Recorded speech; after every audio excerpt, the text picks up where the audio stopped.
មកទាំងអស់គ្នាដែលមានកូនតូចបើសិនជាគាត់មានទម្លាប់ញ៉ាំជាមួយនឹងអាហារទាំងអស់នេះជាប្រចាំតែម្ដងប្រយ័ត្នណាម៉ាម៉ាប្រយ័ត្នតែអនាគតទៅគាត់អាចនឹងឈានទៅដល់ការខូចតម្រងនោមខូចកលៀនអាចឈានទៅដល់ការលាងឈាមគេនៅលើក្រេពេទ្យបានអញ្ចឹងជាមួយនឹងទម្លាប់អាក្រក់របស់គាត់ដែលគាត់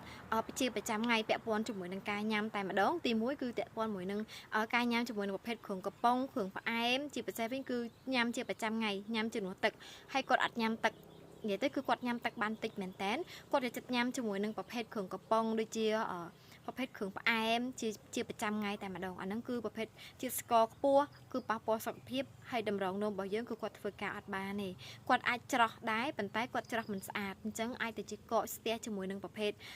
សារធាតុជាតិពុលលើសជាតិស្ករអាចឈានទៅដល់ការខូចតម្រងនោមឬក៏ខូចកលៀនបានហើយមួយទៀតការញ៉ាំជាមួយនឹងប្រភេទគ្រឿងរបស់ដែលមានជាតិផ្អាប់អាហារផ្អាប់ឬក៏ប្រភេទអាហារកែច្នៃរបស់ដែលគ្រឿងបំពងឬក៏ប្រហិត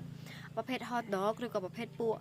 ដែលគេរក្សាទុកបានយូរឬក៏ពួកមីអាហ្នឹងក៏ប៉ះពាល់ដូចគ្នាដែរអញ្ចឹងមកទាំងអស់គ្នាគឺគួរតែសង្កេតមើលទម្លាប់របស់គាត់ថាគាត់ញ៉ាំអាហារបែបហ្នឹងជាប្រចាំថ្ងៃដែរអត់ទេអញ្ចឹងបើសិនជាសង្កេតឃើញថាគាត់ញ៉ាំជាប្រចាំថ្ងៃគួរតែណែនាំឬក៏ឲ្យគាត់ផ្លាស់ប្ដូរទម្លាប់អាហារកុំឲ្យគាត់ញ៉ាំប្រភេទអាហារបែបអញ្ចឹងឲ្យគាត់ញ៉ាំជាមួយនឹងប្រភេទរបស់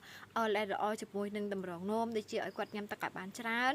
ឲ្យគាត់ញ៉ាំជាមួយនឹងប្រភេទបន្លែបៃតងញ៉ាំជាមួយនឹងប្រភេទអាហារដែលមានជីវជាតិល្អជាពិសេសឲ្យគាត់ញ៉ាំជាមួយនឹងប្រភេទ super chlorophyll មួយមុខនេះគឺគាត់ញ៉ាំដើម្បីជួយ detox ជាតិពុលលាងសម្អាតជាពិសេសគឺជួយច្រោះជាតិពុលបានស្អាតមែនតើជួយសម្រាលបន្ទុកតម្រងនោមប្រឆាំងក្នុងការរលាកឲ្យគាត់មានសុខភាពល្អជាពិសេសគឺប្រឆាំងជាមួយជំងឺមហារីកបានច្រើនមុខអញ្ចឹងជាមួយនឹង super chlorophyll នេះញ៉ាំបានទាំងបុរសទាំងស្ត្រីក្មេងចាស់ញ៉ាំបានទាំងអស់តែម្ដងអត់ធ្វើទុកអត់មានក្លិនទេគឺញ៉ាំទៅគឺរសជាតិឆ្ងាញ់ដូចទឹកធម្មតាអញ្ចឹង